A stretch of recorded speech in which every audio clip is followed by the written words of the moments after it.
question, bien sûr, qui me vient, c'est, on est dans un lieu qui t'est familier, que tu aimes beaucoup, Oui. un quartier, Oui. une ville, Oui. qui a une histoire, une Oui. place aussi, et ton livre a aussi une histoire. Les histoires se mêlent.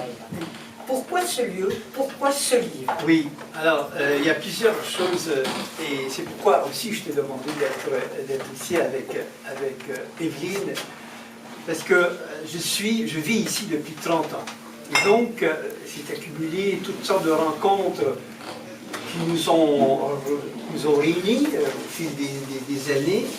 Et dans une ville qui a aussi une histoire, cette place a également une histoire, tu l'évoquais, c'est la plus vieille place de la ville des Lilas, qui avait pour origine aussi d'envoyer, les chemins se croisaient et on allait dans les bois de Romainville.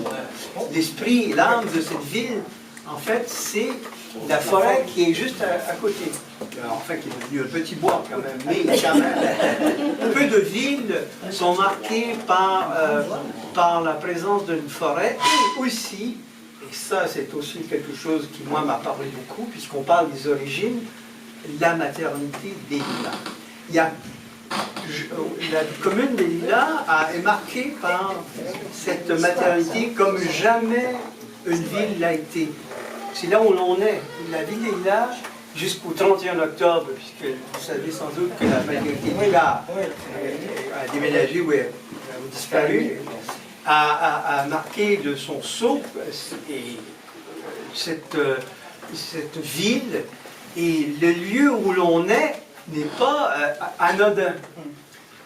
Ce lieu où nous sommes aussi a son histoire, puisque c'est ici qu'a été tournée la première scène, la scène inaugurale d'Orphée de Jean Cocteau.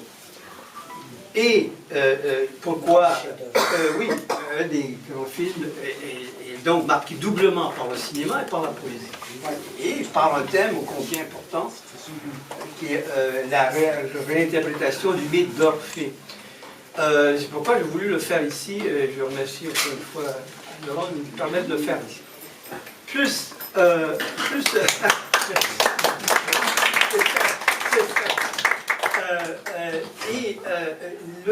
L'avènement, en fait, le moteur de ce recueil s'est fait entre, justement, chez moi, où j'habite, à rue de Bellevue, et le collège, le lycée Paul Robert, et cette place.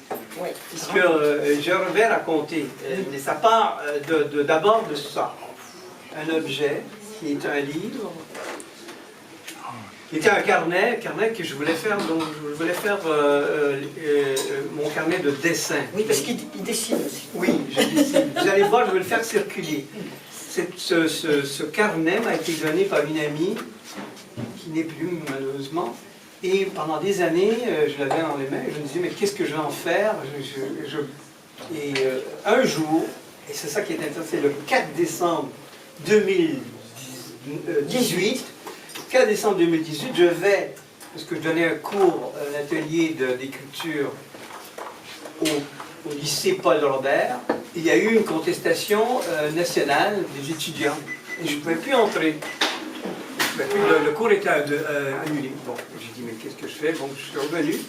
Et dans ce parcours qui va du collège, du lycée Paul Robert, qui n'est pas très loin, et qui est jusqu'à chez moi, il y a eu, c'est mis en place que j'ai dit, mais je vais écrire. Si je peux pas, si l'actualité m'empêche de donner cet atelier, qui, soit dit en passant, est un atelier sur les graphes et les tags. J'avais écrit un roman que j'ai apporté qui s'appelle La frontière tatouée et qui a été le premier roman dédié au univers des tags, sauf erreur, c'était il y a déjà une douzaine d'années.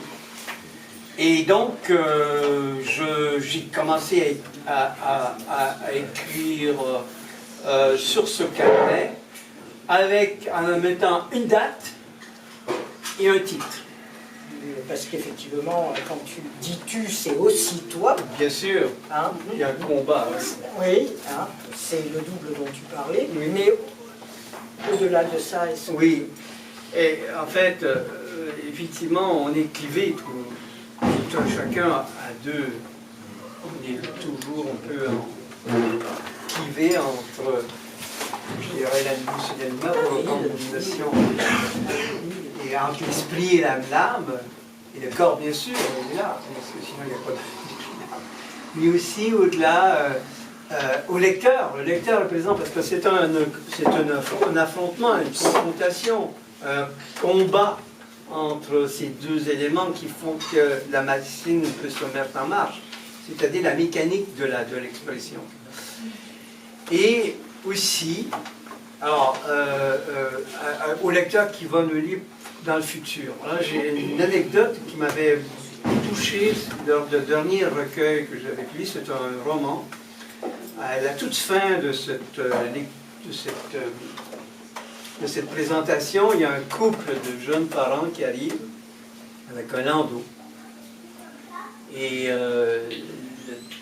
la mère, la chef livre, je lui demande à qui je dois la dédicacer, en pensant que c'était à elle ou à son mari.